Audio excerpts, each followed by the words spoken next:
অত্যন্ত দুৰ্ভাগ্যজনক কথা যিসকলে আজি ইমান দিনৰ পৰা কাম কৰি থকাৰ পিছত ফিক্স পে কথা তেওঁলোকে কৈছে তেওঁলোকে 5 দবিয়া এটা দাবী আছে মই গাই দিছোঁ যে শক্তি খণ্ডৰ কৰ্মী চাকৰি নিয়মীয়াকৰণ কৰিব লাগে নিয়মীয়াকৰণ নোহোৱা পৰ্যন্ত সমকামৰ কাৰণে সমমৰ্যাদা তেওঁলোকক দিব লাগে 89 মানে দিনীয়া মজুৰি নীতি শীঘ্ৰে বাতিল কৰিব লাগে আৰু শক্তি খণ্ডৰ কৰ্মী আৰু অস্থায়ী কৰ্মীসকলৰ জীৱন জীৱিকা সুৰক্ষা নোহোৱা পৰ্যন্ত তেওঁলোকৰ মানে এই গোটেই যিখিনি 5 দফীয়া তেওঁলোকে দাবী দিছে এই দাবীখিনি চৰকাৰে পালন কৰিব লাগে আমি আগৰ পৰাই কৈ আছো বিৰোধীয়ে কৈ থাকিলে মানুহে ভাবে যে আমি বিৰোধীৰ কাৰণে বিৰোধিতা কৰিছো যেতিয়া স্মাৰ্ট মিটাৰ ইয়াত ইনষ্টল কৰাৰ পৰ্যায়টো আহিছে তেতিয়া আমি কৈছো যে স্মাৰ্ট মিটাৰৰ ইনষ্টলেশ্যনৰ গোটেই 1000 কোটি টকাৰ কাম কাক দিয়া হৈছে আদানীক দিয়া হৈছে এডেও দুডেও লুটানিয়াৰ সেওকে এওঁলোকক আউটসোৰ্স কৰি লাহে লাহে এপিডিসিএল টো যদিও এতিয়া প্ৰফিটত আছে তেওঁলোকে প্ৰফিট নথকা দেখুৱাই এওঁলোকক ছাটাই কৰা এটা ষড়যন্ত্ৰত চৰকাৰ মানে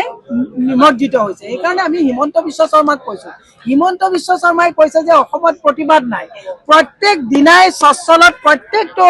সংগঠন প্ৰত্যেকটো সংস্থা অনুষ্ঠান সকলোৱে ইয়াত আজি প্ৰতিবাদ কৰি আছে আমি হিমন্ত বিশ্ব শৰ্মাক কৈছো কাৰণ শক্তি মন্ত্ৰীকটো কৈ লাভেই নাই এতিয়া এজন মন্ত্ৰীৰ চৰকাৰ চলি আছে বেলেগ কাৰো কথা নুশুনে হিমন্ত বিশ্ব শৰ্মাক কৈছো এপিডিসিএলৰ যিসকল মানুহে নিজৰ জীৱনটোকো তেওঁলোকে তুচ্ছতাচ্ছিল্য কৰি কাৰেণ্ট কাটাৰ পৰা কাৰেণ্ট লগোৱাৰ পৰা মিটাৰ ৰিডিং কৰাৰ পৰা গুটি শ্ৰম দান দি আহিছে এইখিনি মানুহক যোনে পোহৰ দিয়াৰ ক্ষেত্ৰত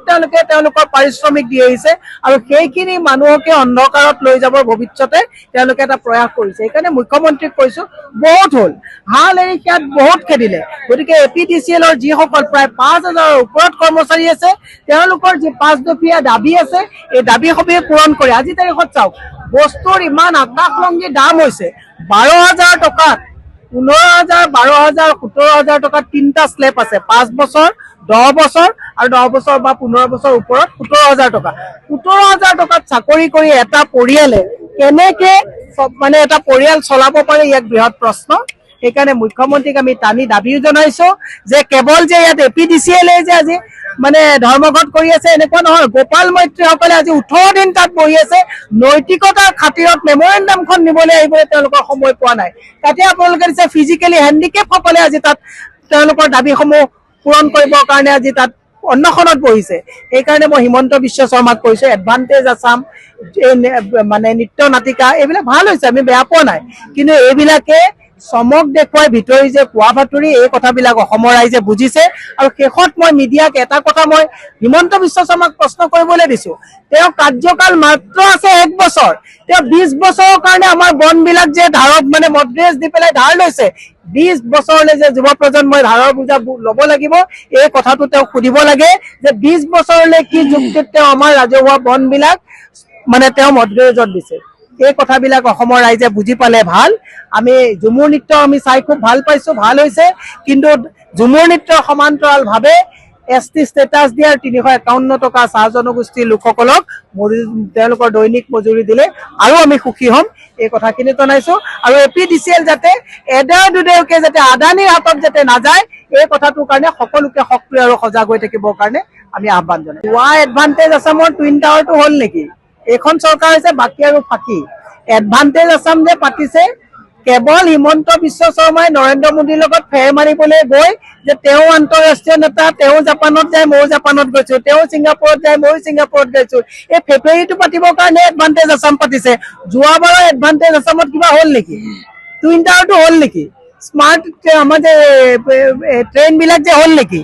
হাইৱে এক্সপ্ৰেছ হ'ল নেকি বহুত কথা কৈছিলে ন কিবা কিবি হ'ল নেকি এইবাৰো নহয় হিমন্ত বিশ্ব শৰ্মাই এডভান্টেজ আসামৰ জৰিয়তে ৰিনিকি ভুৱে খুব ডাঙৰ এখন দোকান দিছে তাত দোকান বুলিয়ে কৈছো আৰু ডাঙৰ এখন দোকান দিছে কাপোৰ বিকিছে মই দেখা নাই স্বাধীনতাৰ পিছত গোটেই ভাৰতবৰ্ষত মুখ্যমন্ত্ৰীয়ে পত্নীয়ে এডভান্টেজ আসামত গৈ পেলাই কাপোৰ বিকিবলগীয়া অৱস্থা হৈছে এনেকুৱা দৰিদ্ৰ অৱস্থা মই কিন্তু দেখা নাই গোটেই বিদেশত গৈ হাতে ভৰি ধৰে পইচাৰ বিনিয়োগ আনিছে এফালে সচলত নিজৰ প্ৰাপ্য দৰমহা কিটাৰ কাৰণে আজি এপিডিএছএলৰ পৰা আদি কৰি প্ৰত্যেকটো প্ৰতি অনুষ্ঠানে ইয়াত আজি প্ৰতিবাদত কৰিবলগীয়া হৈছে মুখ্যমন্ত্ৰীক কৈছো গ্ৰীড আৰু নিট দুটা বেলেগ বস্তু মুখ্যমন্ত্ৰী মানে পৰিয়ালৰ এটা বেমাৰ হৈছে গ্ৰীড বেমাৰ হৈছে লোভৰ বেমাৰ, খাই মানে নাতে, আৰু মই কেমেৰাত দেখাই দিব গৈছো এইসকলে অকণমান পইচা দি পৰিয়াল চলাই আছে। এতিয়া এওঁলোকে ন্যায্য প্ৰাপ্য বিচাৰিছে ল'ৰা ছোৱালীক পোহপাল দিবৰ কাৰণে, পঢ়ুৱাবৰ কাৰণে। ডিফাৰেঞ্চটো ৰাইজে বুজি পালে ভাল। সেইকাৰণে মুখ্যমন্ত্ৰীক কৈছো হাল এৰি শিয়াল বহুত খেদিলে। এডভান্টেজ আছামে অসমক একো উন্নতিৰ পথলৈ লৈ নাযায়। ৰিণিকী ভূঞাই গোটেই ভাৰতবৰ্ষক মানে ৰেচম আৰু আমাৰ অসমৰ মুগা চুগা লৈ গোটেই পৃথিৱী বিখ্যাত এটা ব্যৱসায় প্ৰতিষ্ঠা কৰিব। সেইটোৱে এডভান্টেজ আছে। যিকোনো খবৰৰ বাবে যোগাযোগ কৰক 7099017330 লগতে 7099017110 নম্বৰত।